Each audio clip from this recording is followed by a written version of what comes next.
we have our team over here with us. There's Asif Faruqi, who's the cameraman on the film. And there's Fazilat Aslam, who's the co-producer. And there's Dr. Zara here, who worked with Dr. Jawad on many of the surgeries. So I'd like to definitely give them a round of applause.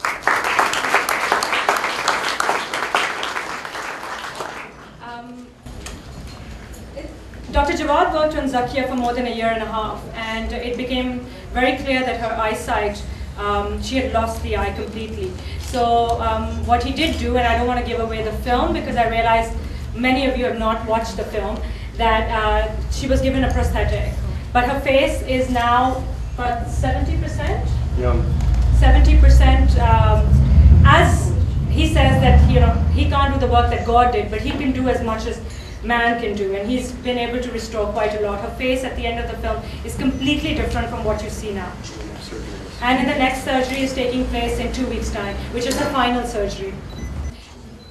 In the areas where we found acid violence was prevalent was mainly in areas which was in the Saraiki belt of Pakistan, where you found a number of things that had a lethal combination, which was there were high levels of unemployment, low levels of literacy. Acid is used to clean cotton. It's widely available. It's cheap. And you can throw acid on a woman's face and literally get away with it, because most times they're members of your family or extended family, and because of the shame attached to it, the family encourages the women not to press charges. And of course, about the legislation.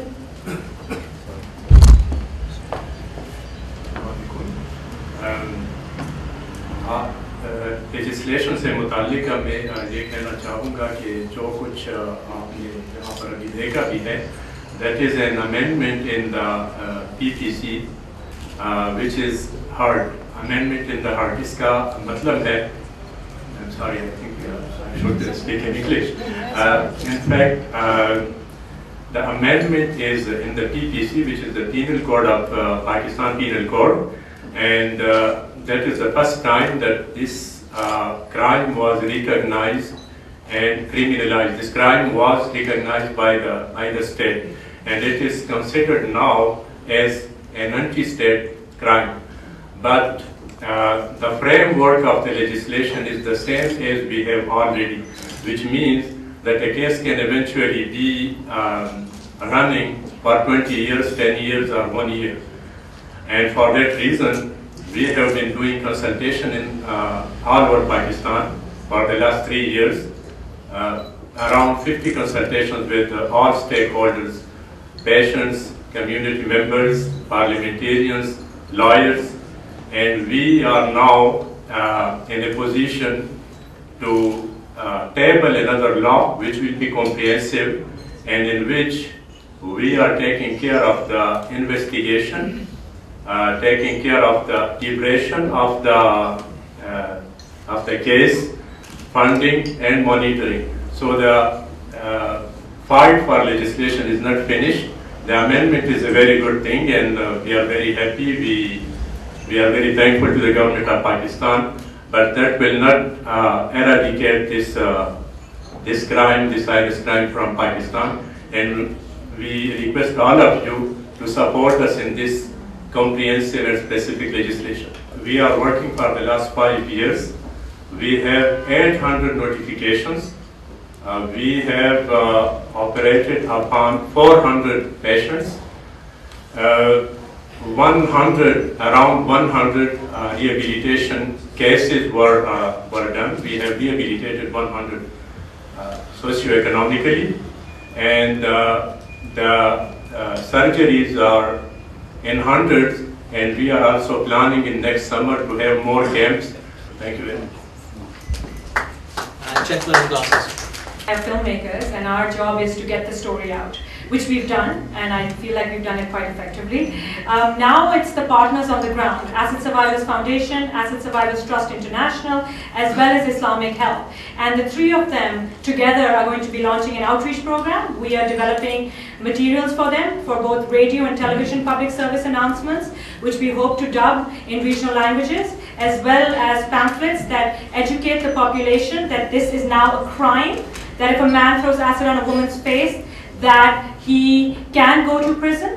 We are also working to see with Acid Survivors Trust International, they who work around the world. This is a campaign that we don't only want to launch in Pakistan. We'd like to launch this around the world.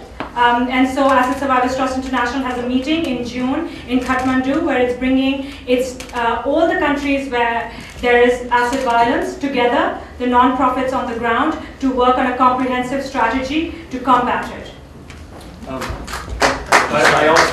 It's also important to recognize that we have one more important partner here.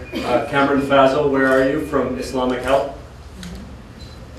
Cameron helps facilitates all of the medical camps.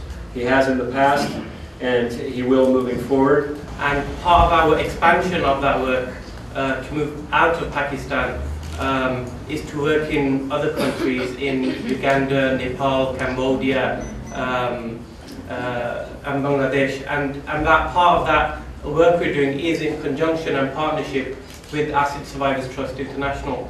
The one thing we didn't want to do was start creating our own structure. When you become partner, you share resources, you share expertise, you share knowledge, and you're able to make much more of an impact. So I just want to thank ASF and Acid Survivors Trust International for allowing us to become part of that partnership and make a bigger difference to more people across the world. Thank you.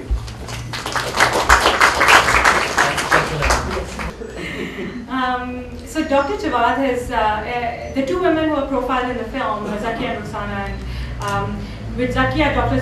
Jawad has been able to do whatever a plastic surgeon is able to do and to restore as much normalcy as one can possibly, given, as you can see, her face and the fact that she's lost one complete side of her face. But at the end of the film, sometimes you can't believe it's the same person. So really he has done wonders with that.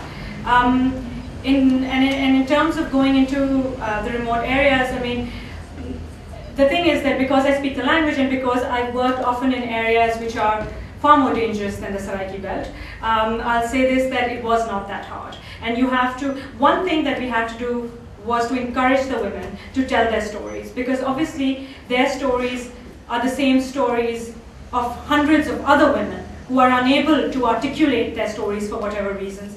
And Zakia and Rukhsana will then become the voice of all those women who cannot speak. And they rose to the challenge quite well, I have to say. The very fact that these two women were not educated, and in the society that they were born and raised in, women do not speak about their suffering. And for them to come out and speak about what has happened to them so that more women do not have to become victims, it's admirable. Actually, the real heroes of the film are the women. Thank you.